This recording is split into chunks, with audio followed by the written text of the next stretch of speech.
I think the question is the race between the innovation and the control. Always. And can the controls be put in place to enable faster innovation? That's yet to be seen. Things are being built today that are not necessarily the most secure, don't necessarily have the right identity layers and right controls in place.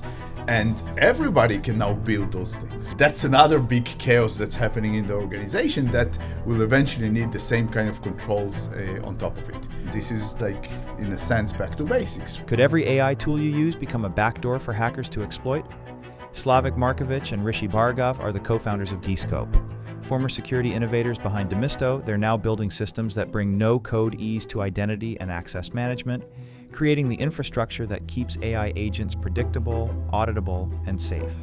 We'll explore the chaos of agent proliferation, the stakes of uncontrolled permissions, and the strategies for trust at scale. This is the story of founders turning years of enterprise security expertise into a platform that protects the future from the risks of autonomous AI.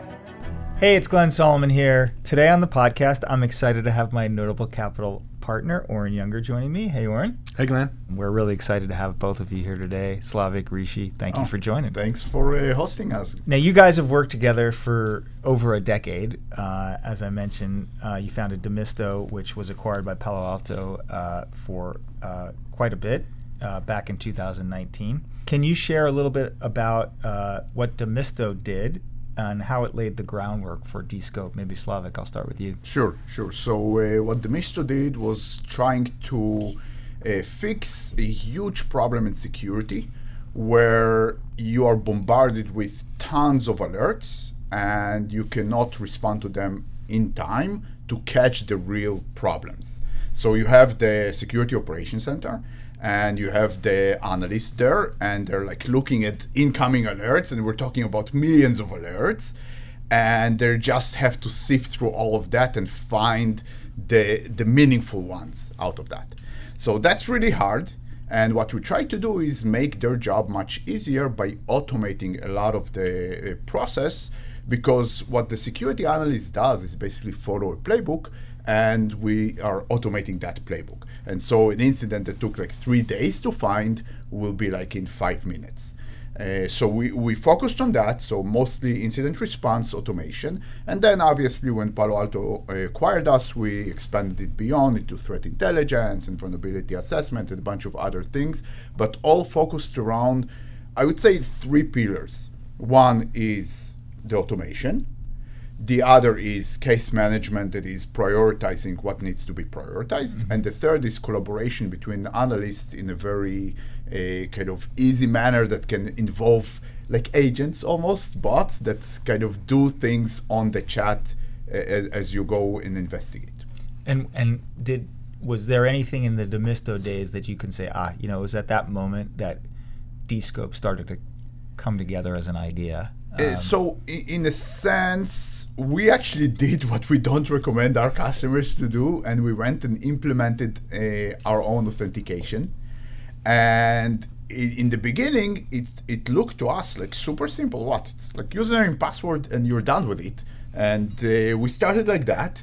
And it's crazy how throughout the entire journey, we had to continue and invest in authentication and fix it and add more features and fix it again. And, starting with like password complexity and integrating with IDPs of customers, doing single sign-on, and a bunch of other things, supporting multiple IDPs out there. And so we actually felt the pain that at any point in time, we had like 1 or 2 people kind of always doing identity. And we said, hey, there must be a better way to do it. At what point you decided this is going to be an idea worth pursuing? Mm-hmm. I can build a meaningful company here, and this is worthy of the next chapter of my life career. The story, it was team first, idea later. Right. So Slavik stressed, right? We wanted to work together. He says, okay, we're going to go all in. We're going to solve the problems. I think the idea journey was a very go discover. We had 3 different ideas coming in from different spaces. This one was coming in from few different angles. One, personal journey, which is all of us being IT admins, managing passwords for our home. We wanted to kind of get rid of that pain. And second, also, if you look at the market then space, passwords and identity has been the core security problem for decades, right? A lot of the security spaces go down, but passwords have been around since 1970s, and I think it's just like you have layered over layered over layered. So this identity problem has been brewing, and then there were other motions, which is a certain company getting acquired by Okta, Auth0, and a little bit of greenfield there. Customers very frustrated. The other set of things, passkeys emerging. So all of these pointed that this is a market to go attack. And I think it was very analytical. It's like, how do we go about researching different areas? We picked up 3 different areas, picked up this space, and we said, let's apply expertise to here and continue to innovate. And looking at the existing companies, this existing competition, I think none of them came with this approach of customer experience first, and let's make it as flexible as possible, but yet simple to the developers. So simple to developers was something that is core to us, but even more so the flexibility and customer experience, which we eventually decided to use flows and use kind of a similar approach that we had in DeMisto of using like automations and like a workflow design. And I think it applies to this space really well. So having this approach, I think, is super unique and was part of the decision for us, because we looked at the existing companies and nobody was doing that. You said team first, product idea second. If you look at the median notable company, probably has 2 founders. Some have 1, some have 3. You guys have a lot more. I'm wondering how you guys, how you made the decision to go forward with such a big founding team. First of all, we're 8 co-founders, which is slightly unusual, I'd say. There are some companies out there with a lot of co-founders, but as you said, it's not the norm. You are an outlier in our portfolio. For sure. I think there are like a couple of things for us that made the decision very easy. One, we knew and worked with the entire team for many years. So we knew that the egos actually worked well together, and that's one piece that you cannot do without. I think the other thing is that each and every one of them is so mature and so experienced, they can be a co-founder in any other startup. And we just feel blessed having them as part of our journey, and each of them adding the capabilities and their thoughts to the process. So it actually works. And I think a lot of our decisions are with consensus. So we're basically not having big egos and just kind of listening, and you know how Israeli teams are. It's listening and shouting a lot, but eventually you get to the consensus. So having 8, I think, doesn't have, to us at least, doesn't have a lot of drawbacks. And it has the huge advantage that you start with the full exec team actually fleshed out. So that saves you hiring and a lot of question marks, because, as you know, a lot of first hires don't survive for a long time because they don't mesh well with the team. And so we didn't have that. Maybe one observation I'd make is that while you have a team of 8, everybody has a very specific role. Sometimes with founding teams, even much smaller founding teams, 2 or 3, roles are not that well defined up front, and that can create challenges. Right. And I think maybe one of the beauties of your system here has been like everybody has a very specific role. And so it's like you birthed a team, like an exec team when you got started, as opposed to just a group of founders with a nebulous set of sort of obligations and responsibilities. Everyone has a defined role. Everyone knows what he's doing in his day-to-day. Can you talk to us about what's going on in the AI and the agentic world, how it's impacting your solution, how you're approaching the market differently? Rishi, maybe I'll ask you that question. So that's what kind of keeps us up at night in a good way. Excitement, lot of new build happening. two interesting things purely in the agentic world. One is, it's very clear that every user already has or will have an agent that they will interact with to automate some part of their day-to-day work in the next year, next 2 years. And then they will have more like 5 to 10 agents. It's not going to be one agent. Internally, we are using a bunch of productivity tools on sales and marketing and engineering and coding. So that's one piece, which is everybody will have 2 or 3 agents. These agents now need to be managed as an identity, Right. because they will have to have a subset of the user privileges. When the agent does an action, needs to be tracked differently than the user taking an action. So this like identity problem just exploded and became bigger. And on the other side, to enable these agent builds, MCP, Model Context Protocol, that's like wild, wild west. If you see how that came around, it was November of 2024 is when it was launched. Huge adoption.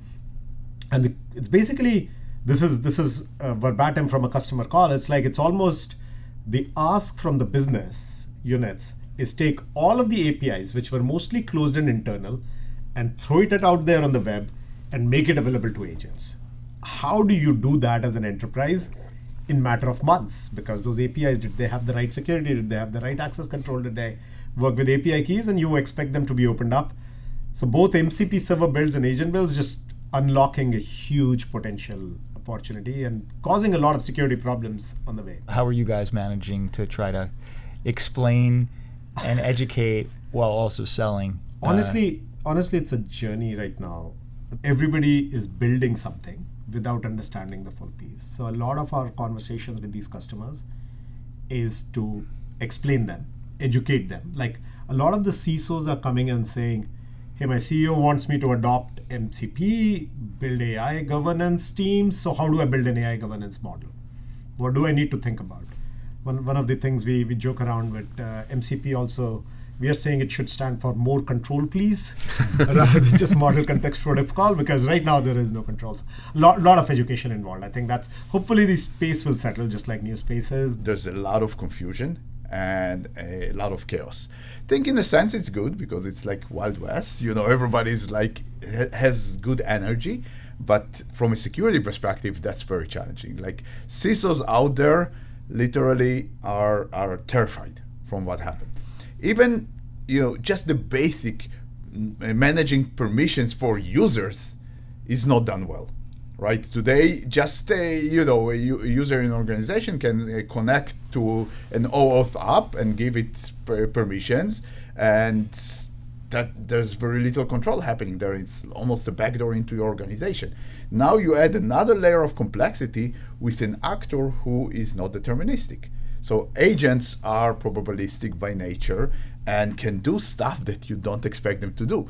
And so how do you reduce those scopes? How do you add permissions there and add controls and say, hey, even if the agent requires or asks for XYZ, I'll only give X at this moment. That's how I want to control it. Then how do you do that is a big question. Obviously, we're talking because we have a solution for that, but I think it's a big chaos that needs solutions. Agents are kind of the future. Everybody's expecting them to do things on your behalf, whether it's to order new tickets online or to access some sensitive information, to process it and to give you some results. How are you actually, scoping this? How do you providing better delegation, permissioning, audit trail? When an agent is calling another agent, how are you controlling for it and making sure the scope is in right? And how actually you're providing the CISOs and the CTOs a trustworthy layer for the identity piece in the stack? In many senses, you need to go kind of back to basics and say, we have an actor here. Mm-hmm. That actor is an agent, good, might be acting on behalf of somebody, might be acting autonomously, but you need to define that actor, you need to give it an ID, you need to make sure that it has the relevant scopes, and you have to make sure that you have, some sort of an audit trail of what happened, what did the actor do. And so those are like basic controls that you have for every actor in your organization. I think we should treat agents the same. Now, if it's going to be, hey, one agent delegates to another agent and passes somehow a token and that token is somehow reduced and so on, maybe. right now I think most agents are basically have their own identity and they have their own tokens, and this is how you track them. But I think that we all need to kind of take a step back and say, okay, what are the basics that we need to apply to that problem? I think the question is the race between the innovation and the control. Always. And can the controls be put in place to enable faster innovation? That's yet to be seen. Yeah. The other aspect that you didn't ask yet, I think, is the whole vibe coding aspect of it, right? Because things are being built today that are not necessarily the most secure, don't necessarily have the right identity layers and right controls in place. And everybody can now build those things, right? It's not like your engineering team. It's like somebody in marketing vibe codes his app, and somebody in sales vibe codes his app, and so that's another big chaos that's happening in the organization that will eventually need the same kind of controls on top of it. And here again, this is like, in a sense, back to basics, right? So okay, yeah, you vibe coded that, but it needs to have the right controls in place. This is a story to be told. So this is very interesting. The story, like Slavik hypothesizing somebody building an agent which is not secure. Talked to a salesperson recently, interviewing. I was like, so what do you know about AI? I says, hey, I built my own agent system. Tell me more. Attended an agent building workshop. Built their own, like, hosted MCP server from somebody who guided them. And no authentication authorization. Secret URL. Says it's a secret URL. Nobody's going to find it. This is why. Gave access to its calendar and Gmail, all of the users. So now anybody who has that URL can read the salesperson's Gmail and calendar and everything. Yeah. By the way, it completely bypasses every security control if you have, because all you need here is to stand up a web service on your laptop and connect an agent to it. Right, so there is like bypasses any and every control. Basically with the user credentials. With user credentials. So that's a scary thought. Yeah. Yeah, boy, those user credentials are quite powerful and dangerous in the wrong hands, whether they're human hands or agentic hands, right? Yeah. You two have been working together for a long time. Like any professional marriage, right? You go through ups and downs, I'm sure. What do you do to keep the spark and make sure that you continue to work well together and that other people can learn from in founding positions? I think real open communication, real open. Listen. Yeah. Sometimes shout, but shout at each other, so it's all good. I've been teaching Rishi to enjoy his coffee. Rishi has been teaching me to enjoy Indian food and spices. So, initially I didn't do that.